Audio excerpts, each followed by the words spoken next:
Eagle 6 in the train. Roger. Viper 1 bombs away. 1's going to climb high above 20. You're south. Eagle 6 radar contact. Eagle 6 is visual. And it goes left.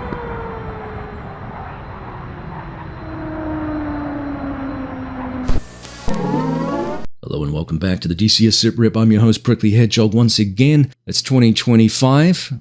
DCS World is our topic, and DCS World is the premier combat flight simulator for the home PC right now. It's brought to us by Eagle Dynamics and its third-party affiliates, and we're going to talk about some of the third-party affiliates in today's SITREP. What an exciting year. I think 2025 could be a great year for Eagle Dynamics, and they need a great year because 2024, let's be real, had some negativity attached to it, but I'm optimistic about this franchise, what it's offering, and what I'm hopeful for in 2025. The first newsletter of the year was a little bit of a retrospectical look, retrospectical being a title of a Supertramp album, the best of, if you're interested in that. That's how that popped into my head. Don't ask me why, word association. Anyway, let's take a look at 2024 and what the team achieved last year in the face of some very, very challenging PR times, I think, for the franchise with regards to the modules in the game from Razbam and the split that occurred there, or at least the dust-up. We're hopeful, very, very hopeful. We keep hearing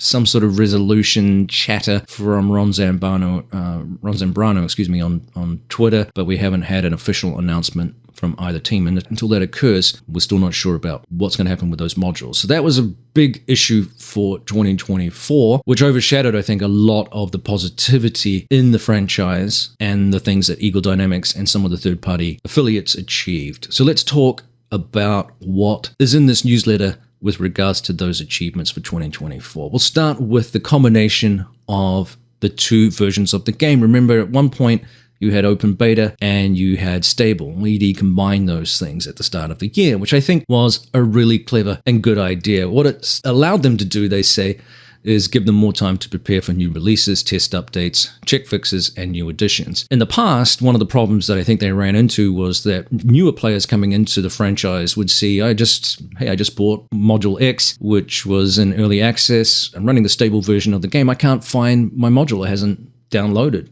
Where is it? I've had this experience myself when I bought the F-18 many, many years ago. Where is it? It's not in the game. I see all these people producing videos on it. It's not in my queue. And then somebody would tell you, hey, you need the open beta version of the game for these new things to be playable. And so you're like, well, what? So you go back to the website and you see, oh, you can download this other edition of the game. Very, very confusing. And yeah, it was convenient. It allowed ED to have players test out some stuff, and albeit with the quirks and idiosyncrasies associated with open beta. Combining it, I think, was brilliant. It eliminated that confusion. It allowed everybody to have access to the things that what looked like, an exclusive club had access to. No more confusion, and it allows them a little bit more time. So the team said that they were firmly committed to enhancing both core features and module-specific improvements throughout 2024. They described that they had well over 500 core fixes and updates, nearly 130 of which alone addressed AI behaviors, and they also rolled out substantial changes and enhancements and bug fixes for all of their products, including the F-16C, which had 200 item fixes, 150 for the F-18, and 200 items for the Apache. In quarter one and early quarter two, they had some big milestones with regards to the terrain scenery performance. This is very important for getting more out of the game in terms of what they could produce visually, and also obviously the general performance of the game. So they said here that they boosted the terrain scenery performance through optimized instancing and improved streaming. Most of us saw an improvement. There were some quirks, of course. There are issues that crop up with some of these things, and VR is always one that you never know exactly if the improvements are going to make a boost. Some people said yes, some people said no. Again, a tricky thing with so many variables out there in terms of hardware for people. The AH-64D, they said, received its long-awaited fire control radar, and the F-18 received a new pilot model and helmets. They also improved the cockpit and external textures across Flaming Cliffs 3. They released a number of fixes for combined arms, and they launched the F-15C Aggressors campaign April saw more realistic G effects, remember, and they also improved the INS and GPS logic. They added a new campaign for the Mi-24P, the Mi-24P Outpost campaign, and in early May they unveiled the eagerly awaited DCS column map by Orbix. So it was a good map. I think it was a great release. Orbix is new to DCS World, remember. They have an established reputation in Microsoft Flight Simulator, for example, for producing some really cool looking modules and enhancements there. So great to have that team on board in DCS World, and I'm interested to see what their next product will be and how they're going to continue to improve the column map, which is looking really, really good. Moving on to mid-year releases. Remember that late May it was a little bit of a delay for the Phantom 2 by Heatblue Simulations. I think this was a fantastic release. The team did an amazing job of this aircraft. They, in my opinion, probably raised the bar to a point where I think even Eagle Dynamics had to take a bow to the team, or give a bow to the team, because what they have done is beyond anything we've seen before in DCS World, and anything beyond what we've seen in any other franchise. I mean, where else can you write on the cockpit window with a grease pen? Where else do you see such, despite its quirks, such sophisticated AI in Jester? The interaction with the startup procedure with the ground crew. Of course, we're still waiting for more work to be done from Eagle Dynamics in terms of simulating ground crew for terrestrial-based launches. We do obviously have it for the supercarrier. But again, a magnificent piece of software programming, and what a rendition of an amazing aircraft. So if you are interested in that aircraft at all, and you haven't purchased it, I would thoroughly encourage you to do so, because it's very involved for obvious reasons. It's a very clicky analog machine. So it's going to soak up a lot of your energy there in learning how to get the best out of it. I barely scratched the surface just based on time, but it is a very, very impressive piece of programming, rendering, and again, a fantastic addition to the game. Moving on to another campaign for an F-18, or the F-18 was introduced. The Operation Green Line campaign was introduced. I remember too that Masson provided, or ED teamed up with Masson to provide his asset pack, which is free. That allows a lot more realistic objects to be introduced around the airfields and things, and pretty cool stuff there. Neat little asset pack. That was a really good embellishment. They also introduced bomb fuse options, pilot model and animation updates for the F-16, and they added the FCR modes to the Apache. In early June, moving on to another amazing module, and that was the Kiowa Warrior by Polychop Simulations, which arrived alongside the F-18C Operation Mountain Breeze campaign, as we said here mid-year. Now again, Polychop did an amazing job. The team have been plagued by personal issues, I think, in the development of that aircraft, with one of their developers having some pretty serious health issues. And they were plagued, again, by a lot of criticism from the community, wondering when this aircraft was going to come out, and, you know, it's vaporware and so on and so forth, and promises. And they delivered. I think they really did deliver. I think it's a fantastic little aircraft. I was worried that it was going to get overshadowed by the Phantom. I thought there was a risk there. In fact, that was one of my criticisms of Eagle Dynamics, that they were packing in too many things into the timeline, and then it was going to saturate too much the community. And I still think there is some validity to that. But overall, again, retrospectively, it was a good introduction. I think it helped that the Phantom has a huge fan base. It has a particular clientele, and I think the Whirlybirds, if you like, the helicopters, has a slightly different fan base. So the clash wasn't so great that I think it necessarily impacted sales. Ideally, probably, they may have wanted to have a little bit more separation, but I think they were also eager, and I think it was the right call to get that aircraft out and into the hands of those people that wanted it. So again, great helicopter. Obviously, tremendous support from people like Casmo, who flew the aircraft in his career, was able to showcase some stuff for us. So again, a really, really good introduction, and the team can be proud of the work that they did. Great aircraft. Moving into summer, July featured the launch of the Afghanistan and also Flaming Cliffs 2024. Both, I think, received some mixed reactions because of the Afghanistan stuff, where ED decided let's break up this map release in a way that allows people to have access in a slightly different way to combat some of the expense of this. I think it was a good idea, but it wasn't necessarily well received. Nevertheless, Afghanistan looks amazing. I was less interested in Flaming Cliffs 2024, but again, another way of getting into the game for those people that don't want to embark on moving straight into a full fidelity aircraft, which could be and can be very intimidating because they're very involved. They are a game within a game, so to speak. The team also introduced a new launcher, which I think was fantastic, a select role interface and dynamic respawn alongside AI performance refinements. This will always be something that certainly I expect to see more work being done there. Also, in some here, notably the F-16 and the F-18 radar systems were updated to address false targets, while the supercarrier gained an airboss pre-flight deck feature, and in August, they released the Chinook, the CH-47F, improved the cargo system, introduced a route tool for select role, and added RMAP FCR mode to the Apache. So a very busy month there, lots of stuff going on. Again, I think Afghanistan has been a fantastic introduction. We'll see, no doubt, more improvements to that in 2025, and the work that they have done on that in Iraq were pretty cool. Okay, moving into fall here, late September, they say saw significant technological improvements, including the removal of the single-threaded version in the game and the introduction of new spotting dots. That's still receiving some work. They also saw major performance optimizations as well. That's been true. The enhancement here of terrain VRAM usage and implemented radar shadows for ground radar in the F-16, F-18, and the Apache. Really cool stuff there. Again, I think the improvements that we've seen have been fantastic with regards to overall performance of the game. It's worked for me. I know some people have complained. Again, challenges with so many systems out there and variability and CPUs, GPUs, and all the rest of it, and individual rigs. It's very difficult to get a necessarily blanket improvement because of the multi-threading now giving a better advantage to more modern systems over systems that perhaps are a little bit older. Additionally, they say they rolled out crucial Chinook features and fixes, and substantial updates to the Syria map occurred from Ugra Media. That has been a great map for the team.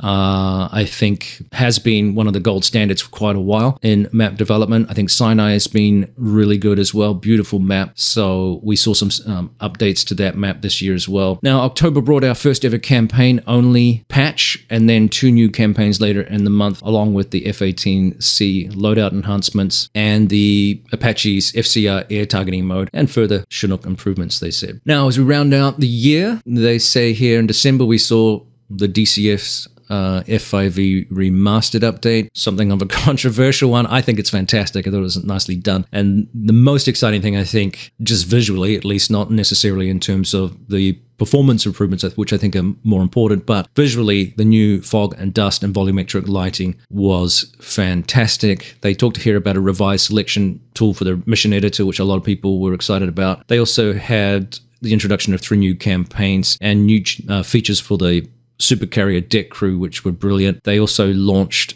again, another fantastic map, the Iraq map, which I thought was brilliant. I think it's a lovely, lovely map. And with the new volumetric lighting, the general improvements that we've seen to the core engine, the visual experience, particularly if you are in VR right now, and you're not having issues with VR in general, which is a whole topic in itself, the game really shines. It's so fantastic. Pimax did an update yesterday, I noticed, or sometime this week. I hadn't seen it earlier in the week, so I think it was in the last couple of days. So it was an update to Pimax. I jumped in the A10C2 in a dawn launch, and whoever created the settings for that particular instant action mission did a great job, because the lighting in the aircraft exterior-wise is absolutely fantastic. I don't see anywhere else that degree of realism with that clarity in any franchise in a flight simulation environment right now. So it's a tremendous amount of work that they've done. And again, eked out of, remember, a very, very old,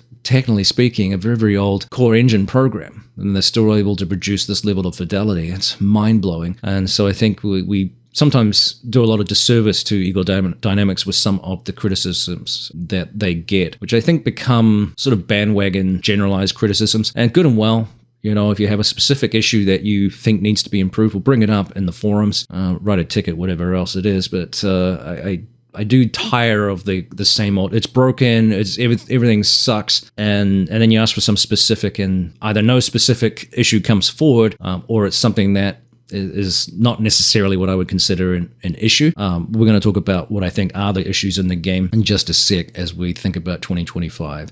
So to round out here, we talked about the Supercarrier deck, but shortly after that, they launched the Iraq map, like I said, and then on Christmas Eve, they delivered high-resolution heavy metal assets for free, a major update to spotting dots, which needed to occur, and then critical HUD and flight model improvements for the F-16C, and pivotal flight model and VRS and flight model enhancements for the Apache II. So that just leaves 2025 and beyond. We'll come back to that in a second because I have a lot of thoughts. But let's talk about third-party teams right now because there are some good ones. We'll start with the plugged team, which was Granelli Designs F100D, who traveled to Texas recently again to work with the Collins Foundation's F100 Super Sabre. If you've been following, you'll know what I'm talking about. The team were able to get sort of exclusive access to this aircraft, and they produced a short video showcasing the development log of what they're calling the road to realism here, which I think is a great term for not only this aircraft, but I think for the franchise in general. Because the road to realism is, as you've heard with some of the things that I've discussed with the volumetric lighting and the maps and things, is absolutely amazing. So not only did they capture, obviously, the interior visual, the exterior and all the rest of it, they're able to capture a lot of the immersive sounds for the aircraft. And now they're focusing on refining the cockpit model, enhancing the geometry and textures that they have to ensure that we get the most intricate details and that they're presented with a good degree of precision. And some of these early pictures look pretty amazing. So the team have made substantial improvements to testing and verifying the flight models through the implementation of in-house physics and simulation tools. So remember, they talked about not just having the data, they actually have their own data that they've been able to use to help verify the accuracy of any changes to the flight model. They also say here that work has taken place in other areas such as the Hun's unique radar warning receiver, which is the AN/APR-25 RHAW, weapon systems, electrical systems, damage model, low altitude bombing system, and much, much more. The team said here that these efforts define our commitments to creating a highly realistic and immersive experience that reflects the legacy of the F100 Super Sabre.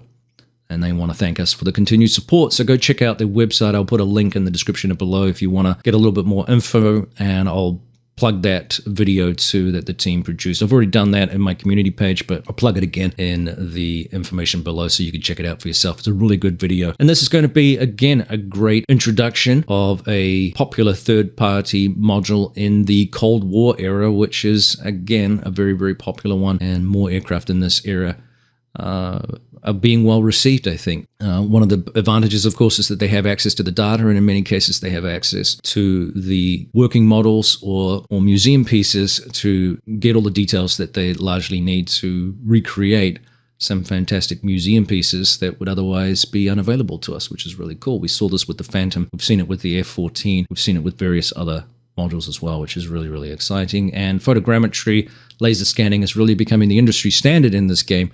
So we're expecting more and more good things from some of these third-party franchises. So good luck to the team, and wish them all the best, and looking forward to seeing what 2025 brings for them. Now, I said, or I may not have said, but I'm wondering about Warbirds for 2025. I suspect we may have a little bit of a explosion of Warbirds. We saw a little bit of an update from Magnitude 3, who are producing the Corsair. Still not sure exactly where that team is at.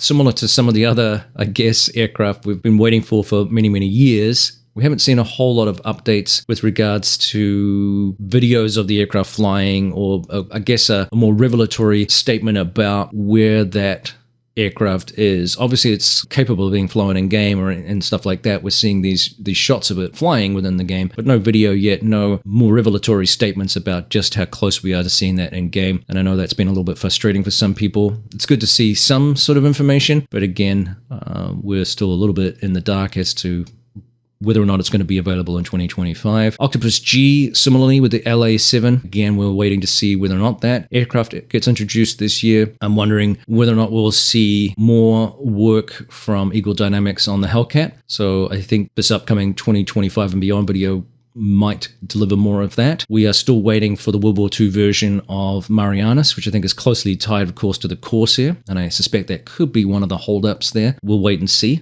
We have also seen here some new snippets from Crosstail Studios and the Sky Raider, which you will have seen some snippets from with the Air Warfare group. And that is going to be a popular module. Early days, of course, yet, but you would have seen some videos of them gathering sounds from the aircraft to improve the immersion, just as we saw with the Grinelli Designs team and the F-100D. So some cool work going on there. So we've got quite a lot of sort of prop-driven aircraft loitering around in the wings waiting to be introduced, hopefully in some sort of organized fashion in 2025. Fingers crossed. We'll have to wait and see. What I'm looking forward to for 2025, or what I hope to see in 2025, is predictably more improvements to the core engine. I think there's a huge need for improvement in the ATC in the game to just make it more usable, a little bit more realistic and predictable. I know they had to do a lot of recording of voices to make that more streamlined and to function. Definitely more improvement in general AI behavior in terms of realism, in terms of predictability again, and sort of usability for those of you that are, truly single player. The dynamic campaign, I think, is a critical one for Eagle Dynamics to just allow single players uninterrupted replayability, so they're not trapped in linear flight, if you like, or flight options for missions, instant action, and then the linear campaigns. And I don't want to take anything away from the linear campaigns, because I think people like Baltic Dragon and Reflected Simulations do a fantastic job of producing those campaigns, and they are fantastic, and there's a lot of immersion that you get from that. And there is actually a good degree of replayability for those of you that are, tenacious, and I enjoy flying some of those campaigns. I think I go back to quite a few of them from time to time because I really enjoy, say, for example, the Zone 5 campaign. I still get a kick out of that and going back over it, even though it's predictable as to what you can do. That is a good training tool in many respects. Something that's very much a part of real world flying. Flying is practicing skills over and over again until you get it right. So there is replayability in some of those campaigns, but I think the dynamic campaign will offer just the variety that a lot of players are looking for. So I think that's a huge one. And I think lastly, hopefully we will see some sort of resolution one way or another with the Razban franchise and Eagle Dynamics. I think once that's cleared up and people can either commiserate what's going to happen with the modules that team already has in game, or hopefully be excited about ongoing development and support for those modules, that's going to be a critical component for a lot of people. We'll see. I think the F-15E is fantastic. It's a lovely looking aircraft. It looks amazing. And of course, it brings a good deal of firepower and options for flight within the game. It is a very, very powerful aircraft, and that flexibility is an important one in terms of mission planning and mission options for people looking for ground pounding work while also being capable of doing air-to-air stuff in the game, similar to the F-18, but the F-15 is a lot more powerful. So yeah, really looking forward to 2025. We'll see what the 2025 and beyond video brings. Let me know what your thoughts are in the comment section below. This has been a long video. Thanks for tuning in. We'll see you next time on the DCS SIP Rep. This is Prickly Hedgehog out. Cheers.